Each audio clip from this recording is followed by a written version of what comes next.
안녕하세요, 캐플리입니다. 두바이에서도 들려오는 CPA 합격 스토리 지금 시작합니다. 대기업 해외 법인에서 여러 분야의 업무를 얇고 넓게 경험했었습니다. 이에 따라 재무 회계 분야의 전문성을 키우고 미국으로 이직을 하는 데 도움이 될 것이라 생각하여 AICPA를 준비하게 되었습니다.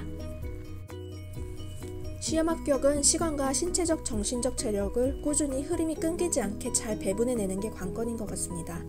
처음에는 공부를 퇴근하고 나서 하려고 했으나 야근이나 약속 등 여러 이유로 공부 시간을 확보하지 못하거나 예정대로 퇴근을 하더라도 지친 상태라 공부를 하지 못하고 시간을 허비하는 경우가 많았습니다. 그래서 공부를 시작한 지 몇 달 지나서야 아침에 출근 전에 한두 시간씩 공부하고 자기 전에는 책을 가볍게 보거나 피곤하면 다음 날을 위해 최대한 일찍 자는 루틴을 세웠습니다. 공부 분량은 제가 오랜 시간을 집중하지 못해서 하루 할당량을 시간으로 세우는 것이 아니라 일주일치 인강 횟수나 문제풀이 개수를 정해서 매일 진척도에 따라 조율했습니다. 일정을 세워서 총 공부 기간은 과목당 2-3개월 정도로 잡았습니다. 실제 공부 내용보다는 공부하는 습관과 루틴을 유지하는 것이 가장 어려웠습니다. 그래서 공부량의 하한선을 만들어두는 것을 추천드립니다.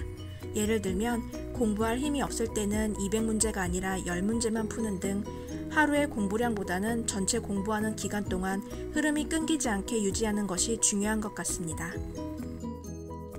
공부하면서 연습 문제를 수없이 틀릴 텐데 너무 얽매이거나 낙담하지 않으면 좋을 것 같습니다. 또한 틀린 문제들에 대한 개념이 나중에는 가장 기억에 잘 남기도 하고 공부 기간 내내 이해되지 않던 개념이 시험 이틀 남겨두고 너무 쉽게 이해되기도 하니 너무 걱정하지 않아도 됩니다. 특히 오답 노트를 만드는 것보다는 책을 회독하여 기본 개념을 정확하게 이해하는 것이 더 효율적인 것 같고 무엇보다도 연습 문제나 연습 시험 점수보다도 공부하는 기간 동안은 흐름이 끊기지 않게 루틴을 꾸준히 유지하시는 게 가장 중요한 것 같습니다. 시험 당일날에도 뭔가 찜찜하고 준비가 되지 않은 기분이 들고 시험을 치르고 나서도 개운하지가 않은데 사람들 이야기를 들어보면 그게 정상이라고 합니다. 심지어 시험 직후 불합격한 줄 알고 주차장 안에서 펑펑 울었는데 90점대로 합격했다는 수기도 보았습니다. AICPA 시험은 지능이나 능력보다도 투자하는 시간에 따라 결과가 비례하니 공부하면서 준비한 시간을 믿으시면 좋을 것 같습니다.